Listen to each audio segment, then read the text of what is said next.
Cash Color Canvas, a high level of conversation on LivehiphopDaily.tv. I got my guests in the building. Hey, Cris. Hey, Reed. Hey, what's up, Mecca? Always I need y'all talking to the mic. Oh, yes. And let me get into that because I was listening to some of my old episodes today, and I was like, yeah, I really got to get people to talking to the mic because I see why Herb be yelling at me all day. Yes. All right, thank you. So I got my guests in the building, Cris, Reed. What's good with y'all? What's up, man? We're blessed to be here. Happy. Y'all just missed the most random behind-the-scenes conversation about how porns need to have storylines and why I don't like the twerk video. Why your porns need to have storylines. No, they all need to have storylines. It has to have a point. Like, you cannot just watch two people have sex and that's it. Like, it has to have a reason why. Like...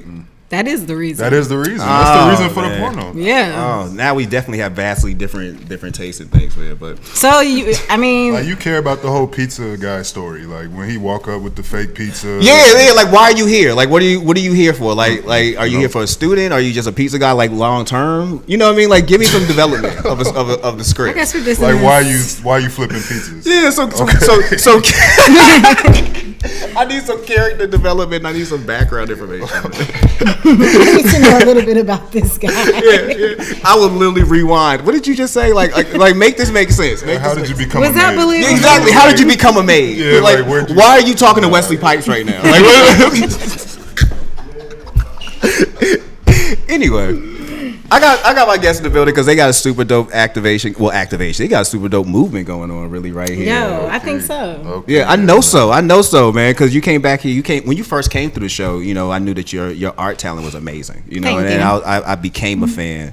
But seeing what you're doing right now is even more amazing. So let's speak about that. Like, speak about Artpocalypse Atlanta. Let's talk about that. But speak to us first about how you and Reed even connected. Oh, sure. You Okay, put so that quick too, bro. I know Reed because I was actually in the first Artpocalypse show as a featured artist, and we just so happened to know some of like the same. A lot of family friends, I guess. And I just moved to Atlanta at the time, and they were like, "Oh, you got to link up with like my nephew. He's an artist." So I did the first Artpocalypse show. That was about 2 years ago, and then I've done probably about 2 more after that. And then Reed and Malcolm asked me to come on as an event coordinator.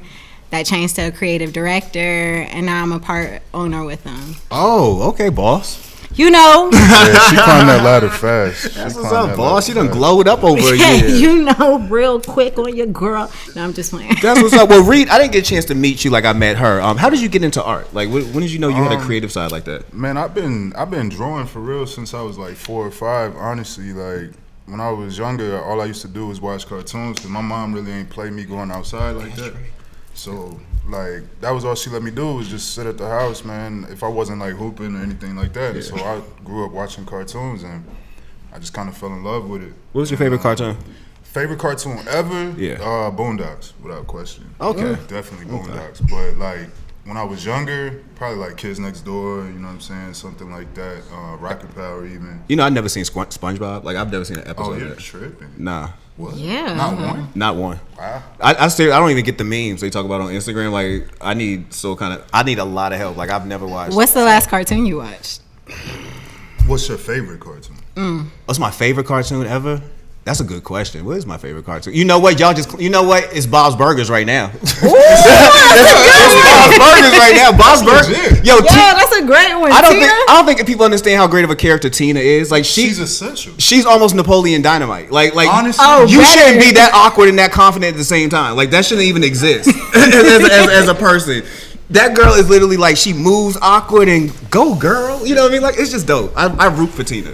I like how all of the kids on Bob's Burgers are like, they're totally different, but they're like so into their own. Like, they're all weird as hell. Yeah. I like but they're so cool. I like that. You know, I feel like every episode of Bob's Burgers is almost like a mini video game. Like, they're trying to get out of some level of something. You know what I'm saying? Like every one of them. That's why it's making it interesting. So that's my best. I think right now that's probably my favorite. Growing up, golly, I used to really love. What did I used to love, man? I don't know. You know, I don't know if I had a favorite cartoon. Now that I think about it, G.I. Joe was my shit for the longest. And I guess I grew out of that too. No, you know what? I can't smoke on air. I'm gonna blame Chris J. I'll tell y'all a story afterwards. Chris J is the reason why I can't smoke with y'all on air. I need to remember my questions. Class of stoners. Gang. Gang. But yeah, I can't think of it. Maybe The Simpsons. Like I think that, and again, Simpsons. Really? Yeah, Simpsons is another one. Okay, Lives, okay. man. I never really got into The Simpsons. Like Bro, I got into The Simpsons. I had a Black Bart shirt. Like I was there. Yeah. Black Bart was definitely an epidemic though, like during the 90s when everybody was doing that like real 2D like illustrations for like the Freaknik tees and like the different HBCU like homecoming BCR weekend tees. Like Black Bart was like a huge epidemic in that. So I can bump with it. Yo, how about a Black Bart shirt right now on eBay costs $85? There is someone in their house that is scamming you right now. Yeah, on eBay. It was about to scam me because I wanted one for South by Southwest, and I'm like, somebody's gonna make me one. call me, bro. I was about to say either somebody's gonna make me one, or I'm gonna pay $85. That's easy. All right, but so Artpocalypse Atlanta it was a major thing. I saw your Black History Month show. Yes, sir. Yo, I mean, did y'all took over Hobie? Was it? Am I correct? Y'all went. So this year we didn't do Hobie. The first annual Black Art Show Was at Hobie? Okay. Mm-hmm. This one was at the Museum of Modern Perspective. That's why it was so big. Cause I was like, I don't remember Hobie being that big. This was we with had to- Mr. we had Paul to move up a Style. little bit. Yeah. We had to change venues just as we continue to expand. Look, congratulations on that, man. Talk to us about the Black History Month event and like how y'all curated that, and speak about the turnout. Like it was amazing to see that massive amount of people come out to see Black artists. You know me, that's not named Basquiat.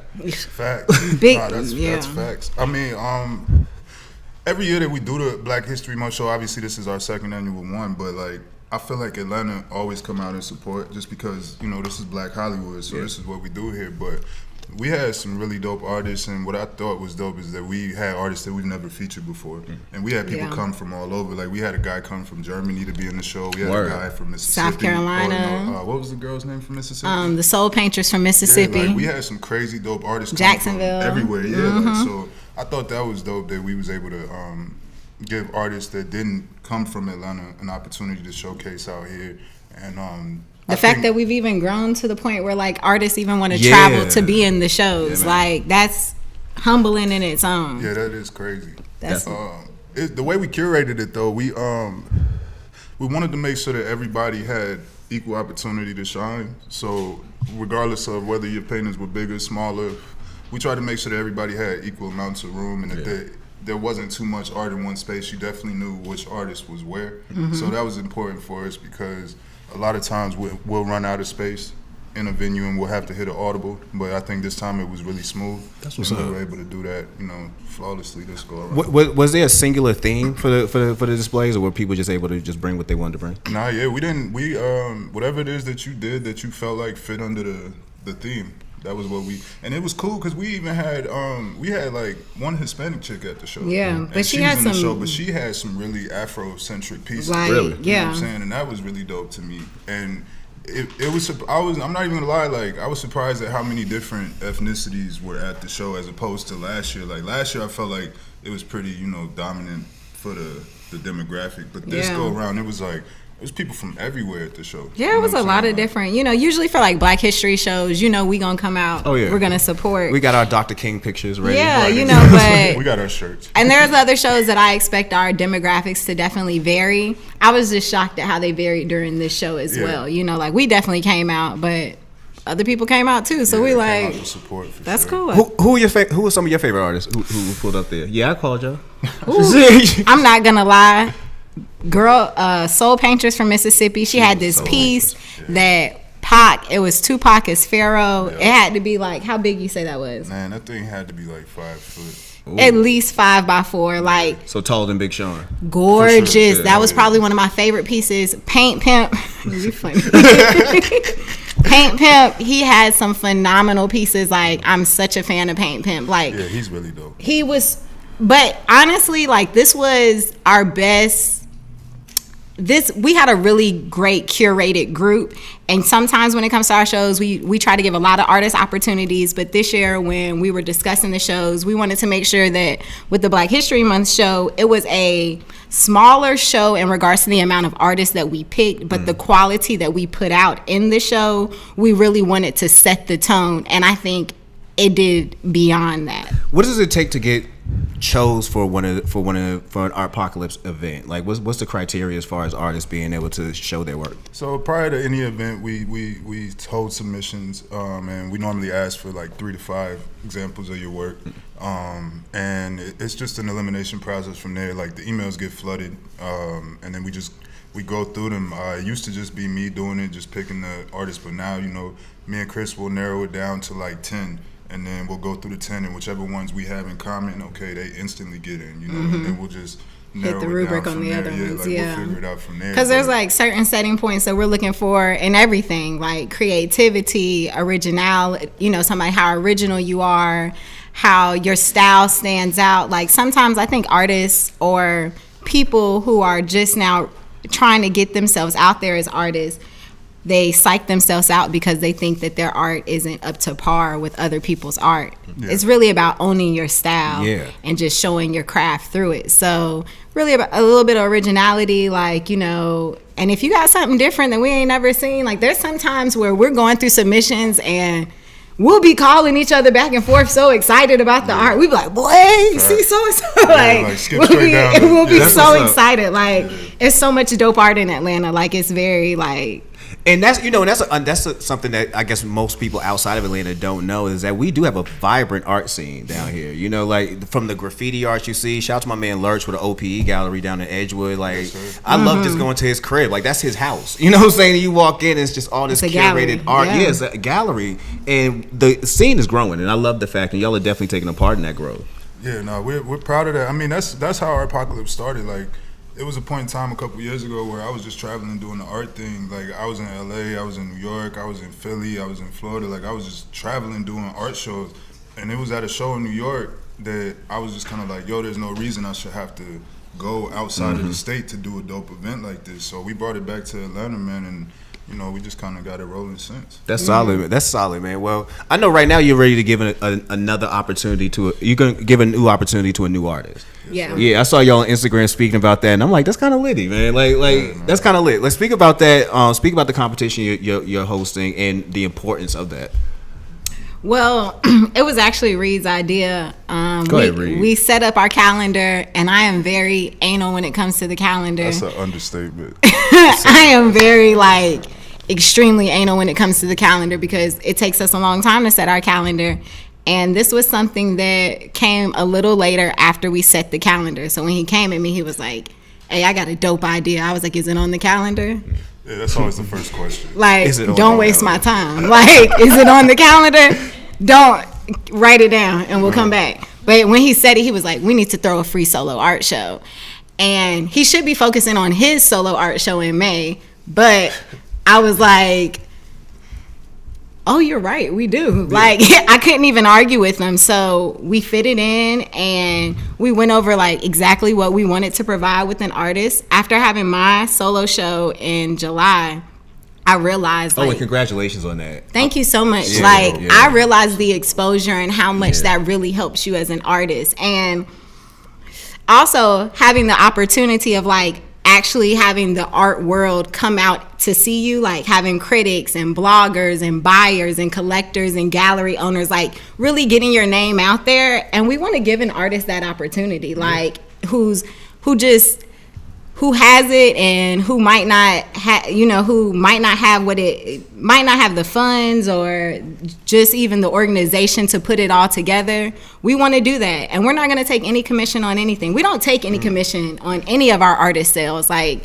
what you make is what you make. We're solely for the artist. Like, that's the difference, between us and a lot of people. We know what it's like being artists out here. Like, so we're gonna give them the whole entire experience. We're gonna get them videographers. We're gonna do promo work. We're gonna promote it. We're gonna invite the buyers. We're gonna invite the gallery owners. We're gonna do the photos. We're gonna get them prints. We're gonna set up the venue, like set up your lighting. We're gonna set up every single thing for this artist so they can make as much money as possible and be the next big thing out there. Yeah. I mean, at the end of the day, like, what we try to do is just give artists opportunity that we wish we had growing up. You know what I'm saying? Not even growing up, but just coming along in your career. It's like, sometimes you just need that plug, and if we got the platform to do it, it's just like it's really no reason for us not to. Yeah, you know. That's what's up, man. Well, I'm definitely excited about that opportunity. Is like I'm the one running, like in the running or something. Come like on, that. submit. Yeah, Yeah, shit. Don't y'all want to see my stick drawings? Come on, submit. I feel like you all gonna we give need me. is 10. Yeah. I'm gonna crack my knuckles, man. It might get litty. I mean, I don't know. I'll try. I'll think about it. But congratulations on that, because it takes a lot to help somebody. Like I feel like we don't have enough vines out here. You know, like not enough people are willing to be a vine. Everybody wants to kind of, you know, get themselves on. Yeah, get themselves on. It's very. I could already see it's in this art scene we got here in Atlanta. It's very cutthroat. You know what I mean? Like, it's very cutthroat. Yeah. It's very hard for you to get a foot in. So what you're doing is amazing. Thank you. No problem, man. Let's talk about your solo show though, bro. Like, what's going on with that? Like, how's this some last minute news? Great I got question. my show coming up in May, Diary of a 90s Baby. It'll be my second solo show in Atlanta. Okay. May 17th. It's gonna be a crazy event, man. Like the venue that we got locked down, we're not announcing it yet, but I will say it was the house from Superfly.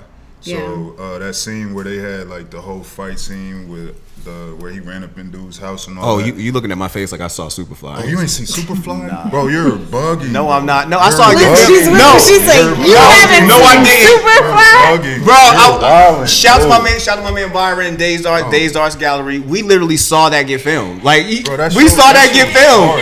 And y'all ain't even seen it though? No, I have not seen it. He lives across the street in the Metropolitan Lodge. Oh, okay.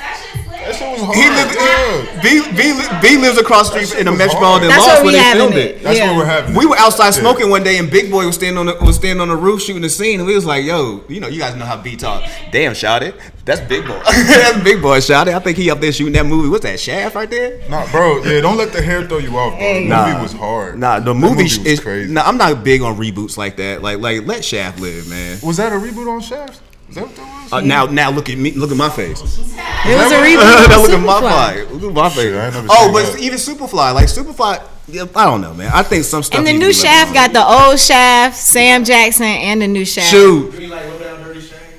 Low Down Dirty Shame was cool. Low Down Dirty Shame was cool. If we could do one remake, I wish they could remake. I've been saying forever. I want to see the Spook Who Sat by the Door, and I want to see if they could remake House Party, if anything. Like, that'd be hard. Yeah. House Party, yeah. But I don't Nah, think you can remake it. Yes, you can. Yes, you Yeah, I can. don't What know you if got to you do can is keep remake it in the it. era. What you got to do is keep it in the era. It has to be in the era. You can't make it a 2019 version of it. You got to bring out the clothes. You can go through my old closet in Because Boston. the Like I kids got gonna plenty be of it. dancing like this in the video. Yeah, they're gonna be doing Like, they floss gonna be in dance. Floss dancing on them hoes. Like, no, the kid didn't do that. They hit the little drop. We ain't You playing know what that I'm game, talking man. about. You know, one of the things I love about y'all is y'all are consumers of cannabis. Oh, Very yes. Yeah, man. Yeah. So, talk to me about how weed plays a role in your creativity when it comes to, you know, the work that goes into the painting, the thoughts that come out your head. Does cannabis play a role in that? Huge. Yeah, I mean, I smoke before I do everything. That's what's up. Yeah, like I'm doing everything. Big facts. Like, That's what's up. Everything. All of our meetings, we have to smoke. Yeah, like I even like I paint jackets and stuff, so like I have to be conscious of, cause I had a client, like she was like, yeah, when I gave her the jacket, she was like, man, this smells like weed. Like it was for her daughter, so I was like, oh, I felt kind of bad. Yeah. It didn't stop me from smoking while painting, but it did make me conscious of it. So like, I've had to, you know, try to air out jackets or things Or of just that hit the nature vape. ahead of time. That too, you know what I'm saying? Yeah. Just hit the vape. Hit black like, gold vape. you know what I'm saying? I'm a Shit, blunt guy. hit- I don't know hit why. black I just, gold like, I vape. just like smoking blunts, man. It's the ritual more than anything. Do you have a favorite strain? Candy Jack. That's probably my favorite strain. Like, I love Ashley. Candy Jack is a strain of the day, I guess. that is my favorite. That's the strain of the day? Yeah, like when I was out in LA, that was the only thing I was looking for. But I went out there before they made it like anybody could go up in a dispensary. So like I had to pay niggas to go. Had to pay people. Yeah. I'm sorry.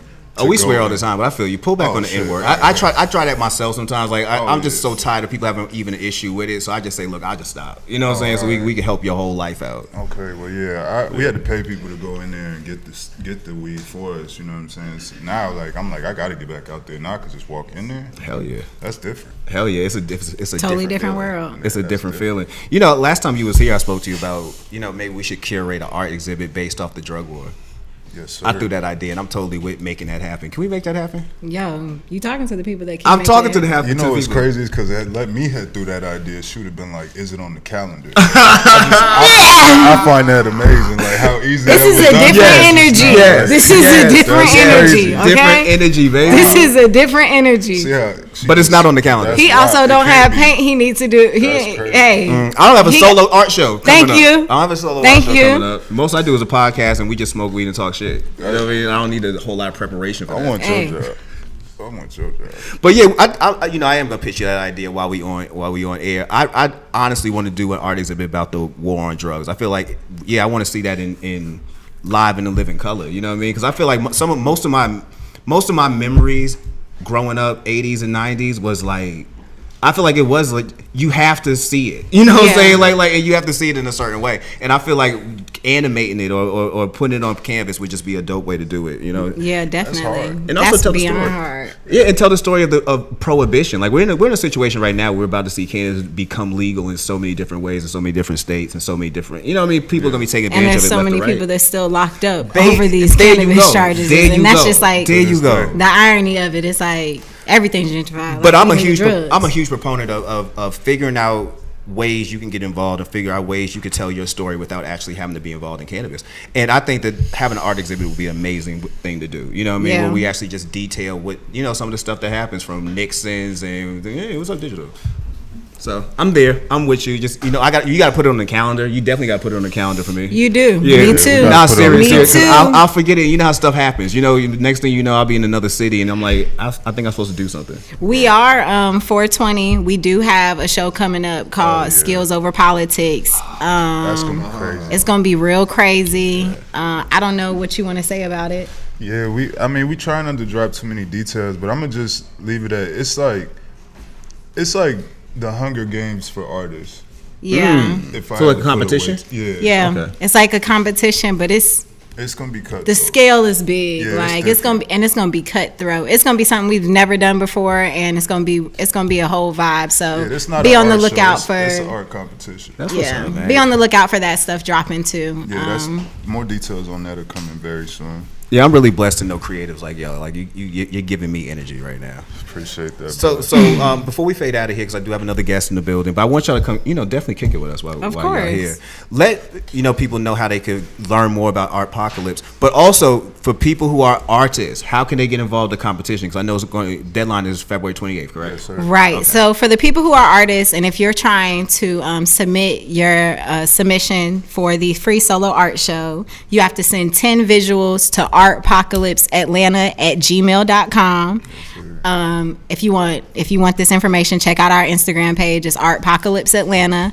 And also with your 10 visuals, we need you to send a summary of what you think your solo show will be about. It's gonna take us a while to go through all these submissions. I'm not gonna lie to you. Yeah, we literally got like We're going through, like, it's gonna take us a while, but take a minute. send it, take your time with it, well, until February 28th, because Yeah. after that, baby, you ain't getting in that thing. So you but got 2 days, really. you got 2 days, but send it in, and really shoot your shot, because this could be your opportunity. Yeah, man. Like we're really looking to do something special for our artists, man. Like we're gonna give you guys like our best, better than our best. Like we're really trying to do something special for somebody. So like, send your submissions, man. Like if whoever gets chosen, man, it's gonna be a really dope. It's gonna be opportunity, dope, man. and we sell. Our artists sell. We had an artist the other night sell 5 out of 5 pieces. Like we sell. Like we're artist focused. So We'll definitely hear send in that. your submission, shoot your shot, take your opportunity, keep sending in your submissions. If you have any questions, hit us up. We're gonna keep dropping artist content. We're dropping these hats. Love the art, pay the artist. Yep. Check us out at Artpocalypse on Instagram. Yes, sir. Solid, man. Pay the artists, man. Pay the artists, all the artists, All the for artists. real. Love the art, pay the artists. All them creators, man. Support Put black the money artists. in my hand. Support black artists. I need it. Thank you two for coming through. The you for contact having us. was needed. I appreciate that. Oh, Man, we of course. appreciate you. Hey. Oh, but wait, we're Oh. gonna talk about City Girls off here. Yeah. We ain't gonna waste nobody's time listening about It's that. okay. Didn't nobody care about that video. They might want to Hey, keep man, the that cameras video rolling was just dope. in case, because they're gonna be like, "This girl deep." It's Cash Color Cannabis, a high level of conversation. We'll be right back. All right, we're gonna get.